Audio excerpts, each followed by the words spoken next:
Hi, Terry here, and welcome to Times Gone Tech. Well, a little nippy this morning, but before I get this video started, I do have to warn some of y'all, there are not going to be any guns in this video. Yeah, okay. Sorry, but no gunfire, no exploding watermelons. Not in this video. But as I have warned y'all plenty of times in the past, Times Gone Tech is not exactly a guns channel. Although I do shoot guns in it plenty of times, but that's not really all the channel is about. So if you are expecting gunfire and exploding watermelons, don't be too disappointed. Don't get all mad and unsubscribe and run off just yet. It's just now March. It's the year is young, plenty of time, and I have it on good authority that the world's population of watermelons is in no risk whatsoever. There will be plenty of Walter melons around to experiment with later in the year. So, having gotten that out of the way, let's get on to today's video.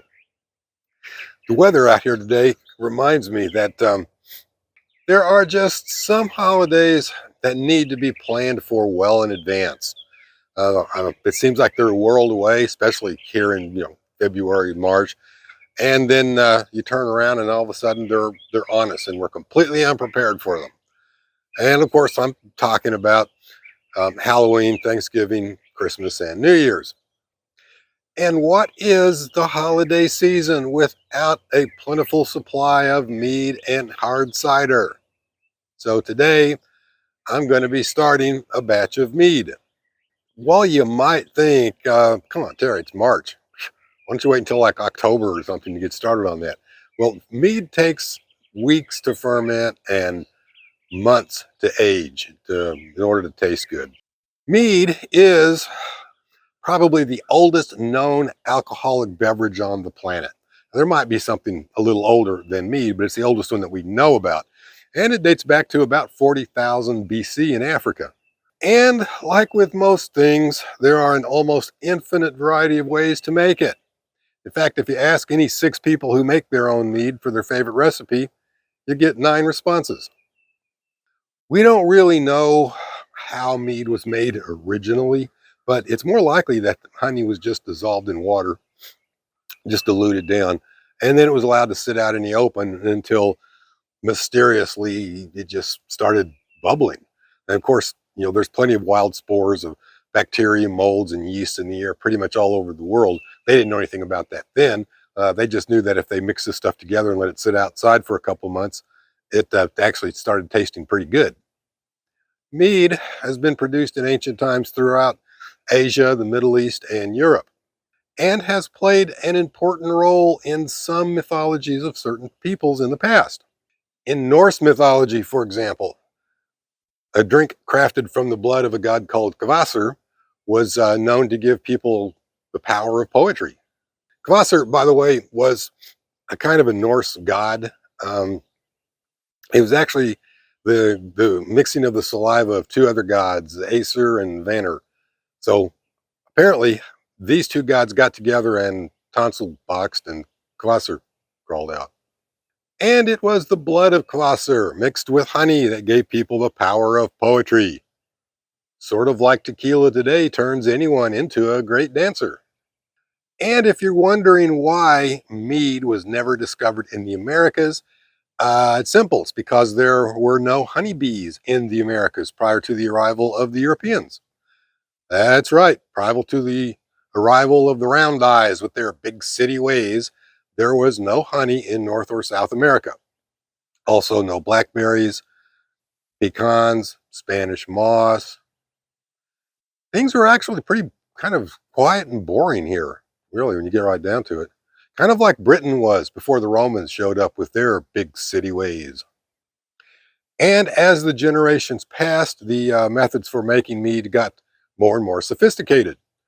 For example, in 60 BC, the Hispanic Roman historian Columella wrote in De Re Rustica, "Take rainwater kept for several years and mix a sextarius, about a pint, of this water with a Roman pound of honey. For a weaker mead, mix a sextarius of water with 9 ounces of honey. The whole is exposed to the sun for 40 days and then left on a shelf near the fire. If you have no rainwater, then boil spring water. But I'm not going to use that formula, basically because it just doesn't sound good, and I don't have any rainwater or spring water put back for a couple of years. So let's step back inside and get this started. So I'm going to kickstart my mead off with some Red Star brand white wine yeast. So why Red Star? Well, I've used it in the past and I get good results with it, so I trust it. And being a white wine yeast, it's actually going to produce more alcohol than some other strains would, like bread yeast or any wild spores. If I just let it sit out in the sun for 40 days, this will actually produce better results. But you can use ordinary bread yeast or even wild yeasts if you want.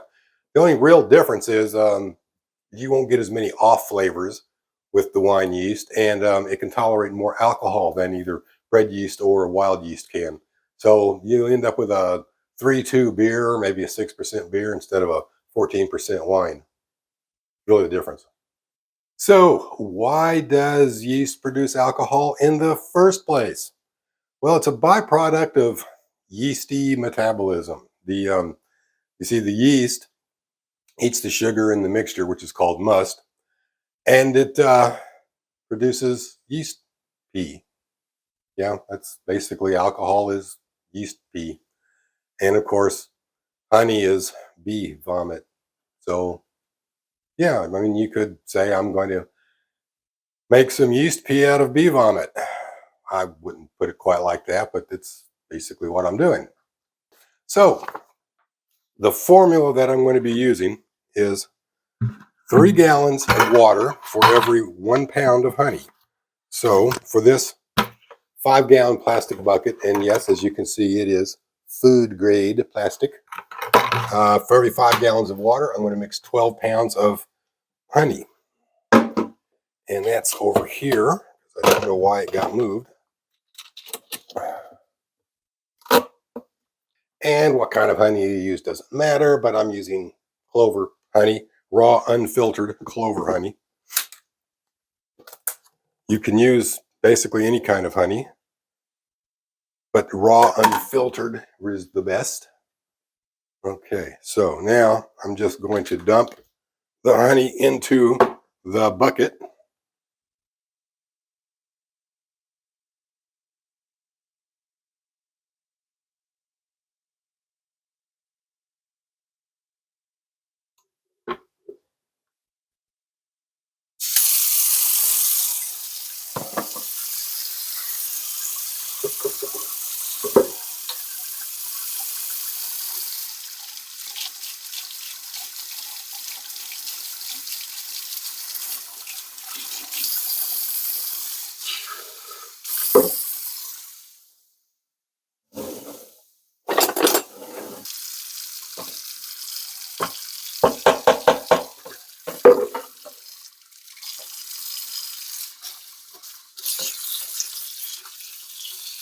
And I'm going to dilute that down with about 4 gallons of hot tap water.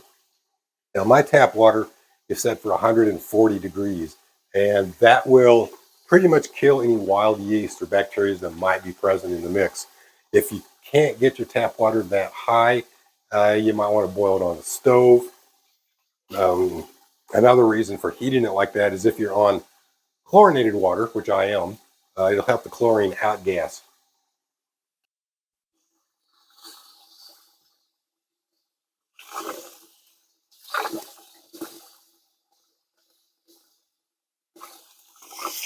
Yeah, let's get that dissolved before I fill it up with water. And oddly enough, honey does not like to dissolve in water.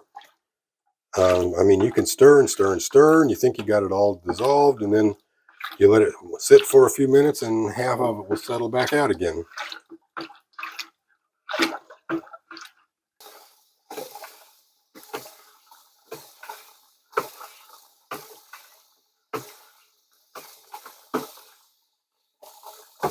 Looking good, looking good.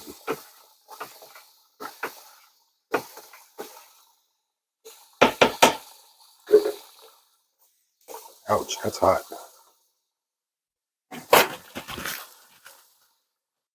And you want to leave a little bit of headspace because this stuff will bubble up a little bit while it's fermenting. I think that's about right. Okay, now I'm going to cover it up and just let it cool down, and I'll be back. And by, and by the way, if you do need to adjust the pH of the must, depending on your water, for adjusting it down, making it a little more acidic, if it's too basic, you can use a food grade lactic acid. What's normally going to happen though, because honey has a low pH anyway, so if your water has a neutral pH, which mine does, around the 7, and then once you get everything mixed together, it should be either just about right, or you might need to raise the pH up just a little bit. And actually, I just use this stuff right here. It's just basically, it's powdered limestone. It's calcium carbonate, and it works really well. You just dissolve it in the water and work in small amounts and keep checking your pH until you get it right about where you want it. 3.5 to 4 is a good range, I guess. If you're anywhere in that range, probably good to go. Okay, I'm back, and you can see the yeast is waking up. It's got a nice little head of foam on it here. So that's called charging the yeast. Now I'm going to add the yeast to the honey wine mixture. That's called pitching the yeast. Stir that up a little bit.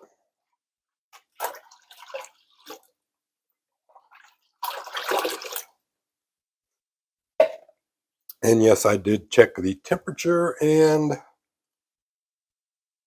right at 80 degrees, perfect. You want to make sure it cools down to below 90 degrees because anything above 90 degrees will kill the yeast. And I personally like to take it down to 80 degrees. So now you might have noticed no water trap. The water trap, if you're not aware of, is you cut a hole in it. I'd stick a tube in here, seal it up around with caulking. Then the tube would go down into a glass of water. So as the wine ferments and produces carbon dioxide gas, that gas would push all of the airspace in here out through the tube down, and it'd bubble through the water.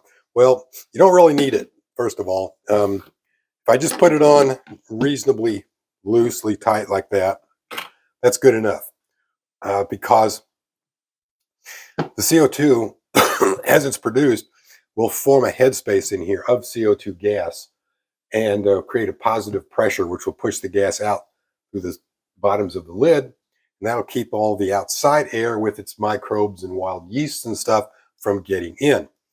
Wild yeast can't fly and they don't have legs, so they can't crawl up underneath the lid or fly in anyway.